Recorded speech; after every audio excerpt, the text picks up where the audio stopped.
ফ্লাইটে যারা সাওয়ার করছিলেন, যারা বিমান যাত্রী ছিলেন, তারা যেটা দাবি করছেন ফ্লাইটটা ছিল 4:20 কিন্তু যাত্রীরা যেটা বলছেন যে 4:16 ফ্লাইট যখন ট্যাক্সি বে থেকে মেন রানওয়েতে যায় এবং মেন রানওয়েতে টেক অফের স্পিডে যখন টেক অফের কয়েক সেকেন্ড আগে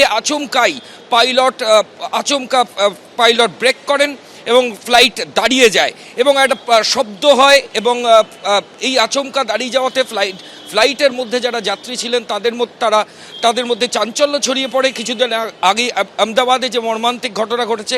তারপর ফ্লাইট কর্তৃপক্ষ জানায় যে তারা এই মুহূর্তে ফ্লাইট ওড়াতে পারবে না। 4:25 তারা ভুবনেশ্বর এয়ারপোর্ট থেকে ফ্লাইট আবার ট্যাক্সি বেতে নিয়ে চলে যায় এবং সেই ট্যাক্সি বেতে নিয়ে গিয়ে ফ্লাইটের যারা বিমান সেবিকা, কেবিন ক্রিউ, তারা যাত্রীদের বলেন যে বার্ড হিট হয়েছে,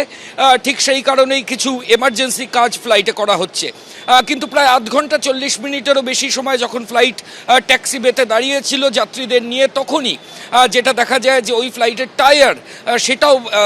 ইন্ডিগো কর্তৃপক্ষকে চেঞ্জ করতে দেখা যায় এবং প্রায় 1 ঘন্টা 20 মিনিট পর ফ্লাইটের সমস্ত যাত্রীকে ফ্লাইট থেকে নামিয়ে দেওয়া হয় এবং বলা হয় যে এই ফ্লাইট আকাশে ওড়ার পক্ষে এখন আর উপযুক্ত নয়।